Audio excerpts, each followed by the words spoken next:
Voz é meio, palavra é mensagem, sem a qual a voz fica sem sentido. O Grupo Imagem e Credibilidade e a Companhia da Voz se uniram para levar até você comunicação integrada, credibilidade da voz. Alexandre Jardim. Crises te preocupam? E a sua reputação? Como está? Eu tenho a solução.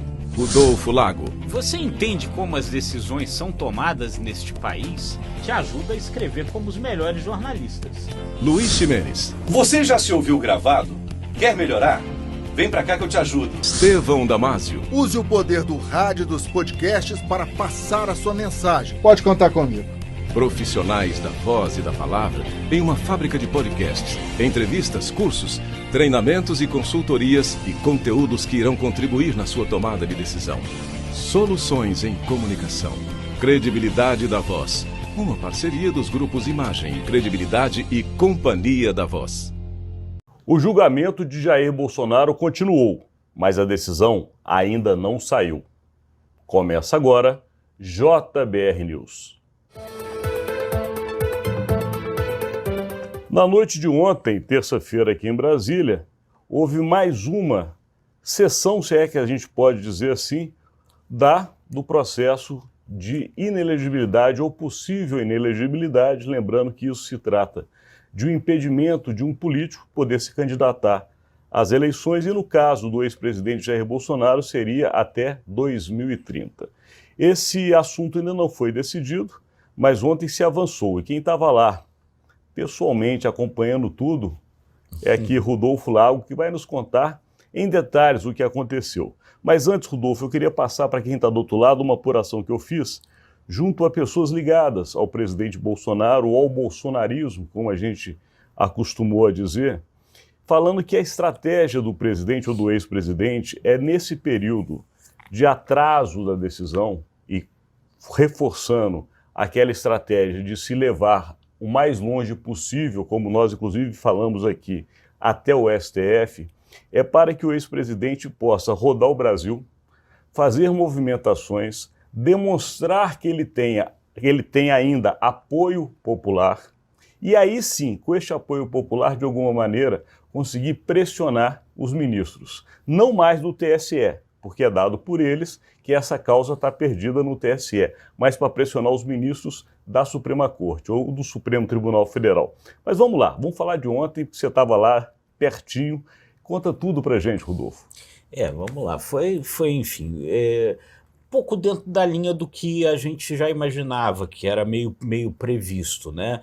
Que iria ficar no voto do ministro relator, que o restante ficaria para depois, porque de fato um voto muito longo, um voto de 400 páginas, que ele procurou resumir, pular algumas partes, mas ainda assim ele falou por 3 horas, né? E aí sinalizou o que deve ser, imagina-se ser ali a posição que vai prevalecer, a posição da maioria, né, no sentido de tornar o Bolsonaro inelegível por 8 anos e absolver o candidato a vice, o general Braga Neto. Por quê? Porque a ação ela só tem Bolsonaro como protagonista. Naquele momento da reunião lá dos embaixadores, né, o Braga Neto, general Braga Neto, já não era mais ministro, ele estava fora do governo, ele não participou daquela reunião, ele não esteve lá e ele só se tornou candidato a vice-presidente depois. Então, na verdade, o que o Benedito Gonçalves disse no voto e que parece que deve ser a posição da maioria é no sentido de que não havia nenhuma prova da participação efetiva do Braga Neto nesse caso. Então, torna-se inelegível Bolsonaro, mas o Braga Neto continua com seus direitos políticos mantidos, pode ser candidato. O que te chamou a atenção lá, Rodolfo, assim, do ambiente, das pessoas que estavam presentes naquele tribunal, enfim, de algumas conversas que a gente sabe que o repórter sempre tem ali num cantinho. Como é que foi isso para você? Olha, Alexandre, uma das coisas que chamou mais a atenção para um julgamento dessa importância, dessa magnitude, né, que vai tornar muito provavelmente inelegível o último presidente da República, antes do atual, uma coisa que chamou a atenção foi como o plenário estava vazio. Praticamente só havia jornalistas e um ou outro advogado. Não havia políticos, que geralmente vão para esses tipos de julgamento, e não havia nenhuma militância, nem de um lado nem do outro na rua, o que realmente chamou a atenção. Sobre os políticos, o que se diz é que houve uma combinação entre os partidos adversários do Bolsonaro, no sentido de não ir, justamente para não dar ao julgamento um caráter político, para que ele tivesse um caráter técnico. Agora, a militância com essa não se combina, e ela também não teve lá, e isso chamou a atenção. Mostra de qualquer maneira que o julgamento tem uma importância, mas talvez não tão grande como se imaginou. E além disso, Rodolfo, o que você apurou ainda nos bastidores com relação ao próximo dia, que vai ser justamente amanhã, às 9 horas da manhã, se não me engano? Isso, exatamente. Amanhã, quinta-feira, às 9 horas da manhã, o julgamento retoma. E aí uma outra coisa que também chamou a atenção ali, Alexandre, foi que havia expectativa sobre como é que votará o ministro Raul Araújo, né?